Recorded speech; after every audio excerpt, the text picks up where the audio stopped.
Hello বন্ধুরা, চলে এসেছি তোমাদের সাথে একটা নতুন ভিডিও শেয়ার করতে। সকালবেলা আমি কিছু সবজি আমার বাগানে আছে হারভেস্ট করবো ভেবেছিলাম, কিন্তু করতে পারিনি। সেই জন্য আমি ভেবেছি বিকালবেলা হারভেস্ট করে নেবো, কালকে সেটা রান্না হয়ে যাবে। এই যে দেখো, প্রথমে কি হারভেস্ট করছি। প্রথমে আমি হারভেস্ট করেছি এই যে আমরা বলে থাকি কপি গাছের পাতা। মানে আমার কলমি শাক হয়েছে, তবে কলমি শাক একটু বেশি নেই, কম আছে হারভেস্ট করার মতো, সেই জন্য কপি শাকের পাতাগুলো নিয়েছি, তার সাথেই ভেজে দেবো। আমার কাছে কপি শাক এখনও দুটো আছে, এখানে একটা আছে আর ওদিকে আছে। এটাকে ওলকপি বলি আমরা, যে গোল গোল আলুর মতো যেটা হয় ওটাকে বলে থাকি। ওটা থেকেই হারভেস্ট করেছি। আর পুঁই পাতাও কিছু নেব। পুঁই পাতা চচ্চড়ি খেতে বেশ মানে সুন্দর লাগে, আমার ভাজি খেতেও ভালো লাগে। পুঁই পাতার কিছু নেব। এদিকে আছে কিছু পুঁই পাতা, এখান থেকে তুলেছি আমি নিচের দিক থেকে বড় বড় কিছু, আর ওদিকটা আছে কয়েকটা গাছ, ওখান থেকেও তুলব। এই যে দেখো, এখানে আমি বড় বড় পুঁই পাতাগুলো এখান থেকে হারভেস্ট করেছি। কিছু বড় বড় হতো, নিচের দিকে পাতাগুলো একটু ছেটে দিলে ভালো হয়, কারণ গোড়াটা দেখতে পাবো, জল দিতে পারবো আর সারও দিতে পারবো সুন্দরভাবে। আর নিচের দিকে কেটে দিলে উপর দিকে সুন্দর পাতাগুলো হবে।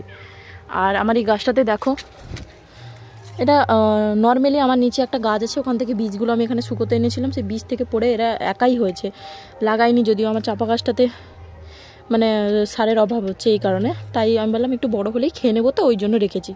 যে পাতাগুলো দেখো পোকাতে খাচ্ছে, এরা অনেক আগে খেয়েছিল, আমি সার দিয়েছিলাম, আবার নতুন করে পাতা ছেড়েছে। এই যে উপরে আছে একটা পোকা, এই যে দেখছো। ঠিক আছে, চলো হারভেস্ট করে নিই, তারপর তোমাদেরকে দেখাচ্ছি। আমি প্রথমে এই কলমি শাকটা হারভেস্ট করব, সেটা তোমরা দেখতে থাকো। দেখো, এখান থেকে আর একটা পুঁইর পাতা নিয়ে নিচ্ছি, যে বড় পাতাটা, চচ্চড়ি হবে, সুন্দর লাগবে খেতে। আর এইদিকে দেখো, কলমির ডাঁটাগুলো পুরোটা উপরে নিচ্ছি না আমি,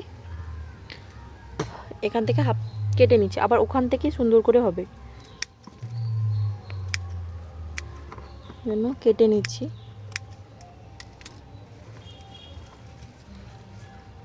এই যে চলো, কলমির এই শাকটা পুরোটা কেটে নিই, তারপরে তোমাদের সাথে শেয়ার করছি আর পরে কি হারভেস্ট করব। এই যে দেখো, এখান থেকে পুরোটা তুলে নিয়েছি, আর ওখানে কিছু এখানটা একটা কিছু দিয়েছিলাম, ওখান থেকেও তুলে নিয়েছি, এতটা হয়েছে। আর ওদিকটা আছে, ওদিকটায় তুলবো, তোমাদেরকে দেখিয়ে দিই একবার। এই যে দেখো, এদিকটা আছে অনেকটা, এখান থেকে যেগুলো বড় হয়েছে ওগুলো কেটে নেবো। চলো কেটে নিই। এই যে দেখো, এখান থেকে পুরোটা আমি হারভেস্ট করে নিয়েছি। ওগুলো ছোট আছে জন্য তুলিনি, কেন জানি না এই জায়গাটায় মানে শাকগুলো বড় হচ্ছে না। এই জায়গা শাকগুলো যতটা বড় হয়েছে হয়নি। এই যে দেখো, এর মধ্যে বাবা দেখতে পাবো, আমি বুঝতেই পারিনি কে, আমি ভেবেছি সব গেছে, কিন্তু ওরা থেকে গেছে। চলো, আর ওইদিকে একটু আছে, তোমাদেরকে দেখাবো আর হারভেস্ট করবো। এই যে দেখো, এখানে চলে এসেছি, এখানেও আমার পুঁই গাছ আছে। ওই যে ওই দিকটা পুঁই গাছটা উঠেছে, একটা লেবু গাছের গোড়ায় অনেকগুলো আছে, আর এখানে একটা আছে, নিচে ছোট একটা আছে, এখানের পাতাগুলো নিব। আর এখানে কিছু কলমি শাক আছে, আর পাশে আমার শশা গাছ আছে, ওদিকে তরমুজের গাছ আছে, এখানটা একটা তরমুজের গাছ আছে এইদিকে, আর ওদিকে শশা গাছ আছে। চলো, এখানকার এই শাকগুলো আমি হারভেস্ট করে নিই, তারপর তোমাদের সাথে দেখাচ্ছি। আর এদিকটাও একটা শাক আছে, এটা হচ্ছে লাল শাক, ওটাও হারভেস্ট করব, কারণ আমার সাদা শাক কিছু আছে, সাদা ডাঁটা শাক আছে, এটা লাল ডাঁটা শাক, ওটাও হারভেস্ট করবো। এর পাতাগুলোই শুধু নেব, যেহেতু অনেকটা বড় হয়ে গেছে, আর এখান থেকে বীজ পাওয়া যাবে এই জন্য। চলো, এটা হারভেস্ট করে আমি ওটা তোমাদের দেখাচ্ছি। এই যে দেখো, খুব তাড়াতাড়ি হয়ে গেল, কারণ আমি মাচাটাকে একটু করে দিয়েছিলাম, মাদা করে দিয়েছিলাম, যাতে তুলতে সুবিধা হয়। কিছু গাছ নষ্ট হয়েও গেছে। এই যে আশা করি এখান থেকে আবার বের হবে। এই যে কলমি শাক আমার মানে এবারের মতো হারভেস্ট করা শেষ। বেশি তো আমি লাগাইনি, আমি অল্পই সবজি চাষ করেছি, আমার বাগানে বেশি ফুলই আছে। তো যারা আমাকে ফলো করে থাকো তারা ভালো করেই জানো। তবে এই জালটা দেওয়ার পরে হনুমান না ঢোকার জন্য আমি একটু চেষ্টা করছিলাম, এর পরের বার থেকে বেশি বেশি করে করব। অবশ্যই সবজি চাষ করার আমার খুব ইচ্ছা আছে, যেহেতু ছাদ বাগান আছে, ছাদ বাগানে যদি একটু সবজি না খেতে পারলাম তাহলে বাগান করে আর কী লাভ হলো। আর এখান থেকে পুঁই শাক আছে, কিছু পুঁই শাক হারভেস্ট করে নিচ্ছি। আগে পুঁই শাকটা করে নিই। এই যে নিচের দিকে পাতাগুলো অন্য সময় আমি কেটে ফেলে দিয়েছি, কিছু পাতা ওগুলো অতটা বড় হয়নি, ওই কারণে নিচের দিকটা পাতাগুলো কেটে দিলে গাছটা বাড়তে খুবই সুবিধা হয়। যে সকালেই কেটেছিলাম, পাতাগুলো আছে, পাতাগুলো নিয়ে নিলে কোনো অসুবিধাও হবে না। যে এদিকটা দেখো কতগুলো পুঁই পাতা হয়েছে, আমাদের হয়তো বেশি লাগে না, অল্পই লাগে। আর ওই দিকটা আমি করে নিই, ওগুলো তো একটু সাবধানতার সাথে করতে হবে, গাছগুলো অনেক ছোট আছে। করে নিয়ে আমি তোমাদের দেখাচ্ছি। এই দেখো পাতাগুলো হারভেস্ট করে নিয়েছি, অনেকগুলো পাতা হয়েছে, অনেক পাতা হয়েছে। ওটা অনেকটা নিয়ে নিয়েছি কারণ হচ্ছে ওখানে একটু মাটি অল্প আছে, যাতে বাড়তে পারে উপরের দিকে, এই জন্য পাতাগুলো অনেক তুলে নিলাম। এবার চলো তোমাদেরকে আমি দেখাই ডাঁটা শাক হারভেস্ট করবো। এখান থেকে শুধু পাতাগুলোই তুলবো। চলো পাতাগুলো এখানে বা হাতি যথেষ্ট।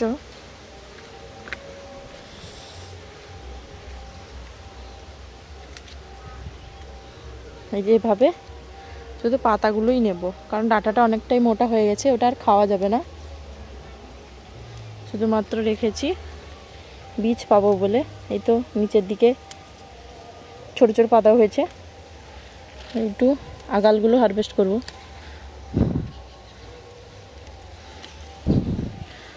যত তুলতে থাকবো এমনভাবে তত হবে। এই যে এভাবে ধরবো, এখান থেকে এখানে নেবো, এখান থেকে বীজ হবে ওর। এই যে অলরেডি বীজ ধরে গেছে, এই যে দেখতে পাচ্ছ।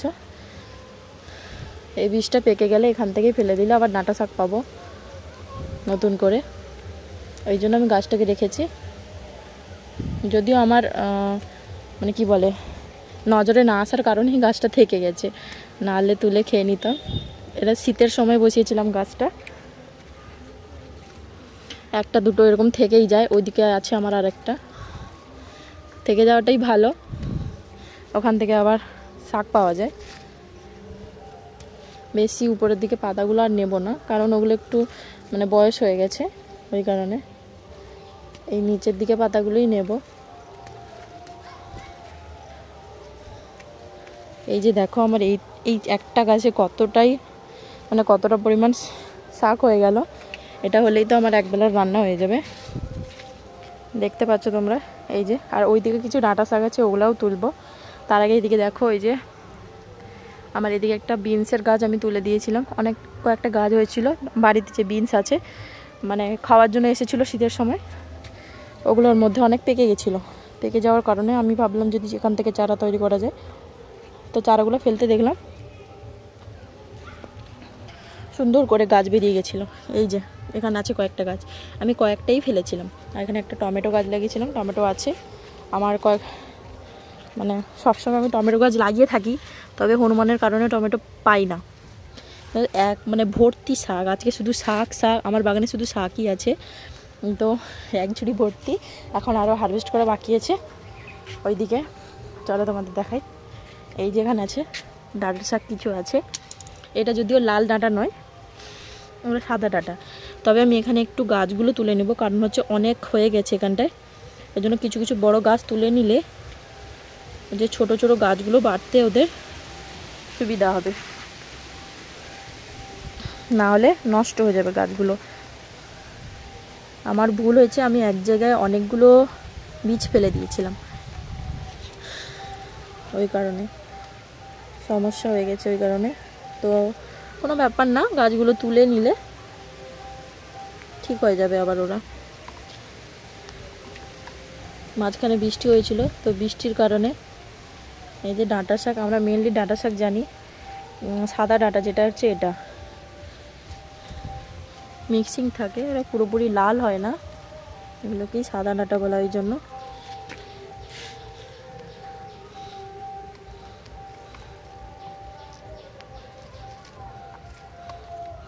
এটার সাথে সাথে কিছু কিছু চারা চলে আসছে। এই যে দেখো ছোট ছোট চারাগুলো, না নিচের দিকে রেখে দিলে হয়ে যাবে, আবার একটু পুঁতে দিতে হবে মাটিতে, নতুন করে ওরা হয়ে যাবে। আর এদিকটাও হয়েছে অনেক, এইটা আমার কুমড়ো গাছ উঠেছে, ওখানে একটা লাউয়ের গাছ উঠেছে, ওই যে লাউয়ের গাছ উঠেছে, এখানেও একটা লাউয়ের গাছ উঠেছে। আমার বাগানে লাউয়ের গাছ ছিল না, আমার গোপাল লাউ খেতে হয়তো খুব পছন্দ করে, যদিও আমি শাকগুলো তুলছি আমার গোপালের জন্য, ওই জন্য গোপালের নাম করেই রান্না হয়, ওগুলোই আমরা খেয়ে থাকি প্রসাদটা। আমি যখনই যা বাগান থেকে তুলি, গোপালের জন্য তুলি, যেরকম ফুল তার জন্যই থাকে সবসময়, আর ওই শাকগুলোও থাকে ওর জন্য, এই জন্য তুলে নিচ্ছি। যে দেখলে অল্প কিছু হয়েছে, ওই জন্য আমি ওখানে লাল শাকের পাতাগুলো তুলেছিলাম, ওর সাথে অ্যাডজাস্ট করে রান্না হয়ে যাবে। তারপর পুঁই শাক আছে, এই যে দেখছো চারাগুলো নষ্ট হয়ে গেছে, এখানে একটা লাউয়ের চারাও নষ্ট হয়ে গেছে, চারাটা উঠেছে, থাকুক, হয়ে যাবে চারাটা সুন্দর। একটা মৌলির গাছ আছে, রাইবেলির, যেটা চারা থেকে মানে ডাল থেকে তৈরি করেছি। একটা টমেটো গাছও আছে, একটা জায়গায় অনেকগুলো আছে, কারণ পটটা হচ্ছে অনেকটাই বড়, মাঝখানে বড় একটা শিউলির গাছ আছে, সেটাতেই আমি সবগুলোকে লাগিয়েছি, কারণ এটা সর্বসময় থাকবে না, শাক তুলবো আর খাবো, এই তো। আর চলো আর কি হারভেস্ট করতে পারি তোমাদের দেখাচ্ছি আমি। যে এক ঝুড়ি শাক হয়েছে, নিচে গিয়ে আমি সব শাকগুলোকে আলাদা করে নেবো, কোনটার সাথে কোনটা রান্না করা হবে ওরকম করে। আর এইদিকে আমার এই তো লঙ্কা আছে কিছু গাছে, গাছ থেকে লঙ্কাগুলো তুলে নেব। এই যে দেখো, এটা হচ্ছে কালো লঙ্কা, নামটা যদিও আমি জানি না এর। আমার নিচে আমার একজন দিদা আছে, উনি অনেক বছর ধরে এই লঙ্কাটা লাগান, তো ওনার কাছ থেকে আমি একটা চারা চেয়েছিলাম, উনি আমাকে চারা দেয়নি, ওনার বাড়ির পাশে হয়েছিল, আমার বাড়ির পাশে, ওনার বাড়ি একটু লাগালাগিয়েছে, ওখান থেকে হয়তো কখনো বীজা পড়ে আমার বাড়ির পাশে হয়েছিল, তো সেখান থেকে আমি তুলে এনে এখানে লাগিয়েছিলাম। আমি ভেবেছিলাম আমার বাড়িতে যে গাছটা হয় ওটাই হবে, কিন্তু না, আমাকে অবাক করে দিয়ে এই লঙ্কা গাছটা হচ্ছে। খুবই ঝাল এই লঙ্কাটা।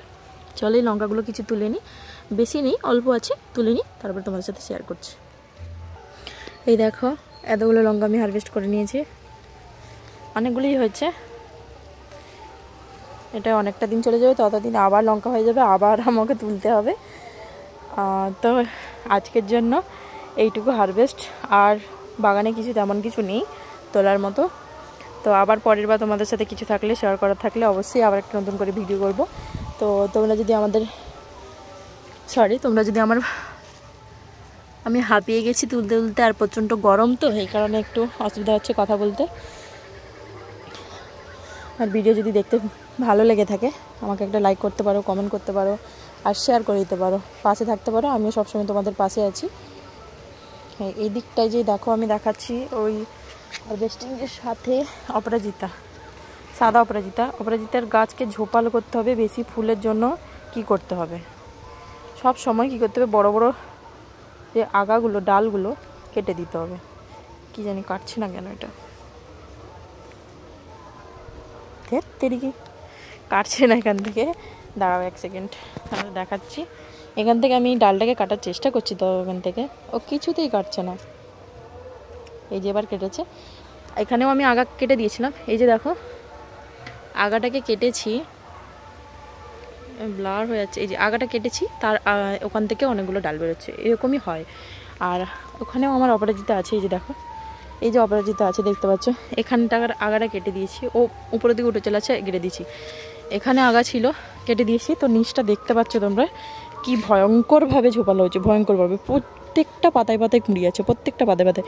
আমি এদিকটাও ছিল, এই যে ডালগুলো, এগুলোও কেটে দিয়েছি, এখান থেকে ডালগুলো কেটেছি, সব জায়গায় থেকেছে। এই যে দেখো ভয়ঙ্কর মতো একদম চেহারা তো তৈরি হয়েছে এমনি ভয়ঙ্কর মতো, আর প্রত্যেকটা ডালে ফুল মানে কুড়ি এসছে। তো তোমরা এরকম করতে পারো। আর এরকম নতুন নতুন টিপস পাওয়ার জন্য আমার বাগানটাকে যদি ভালো লাগে তোমাদের, আমার ভিডিওগুলো যদি তোমাদের ভালো দেখে থাকে, আর আমার ভিডিওর মধ্যে যদি কোনো মানে ভুল ত্রুটি বা কিছু নজরে আসে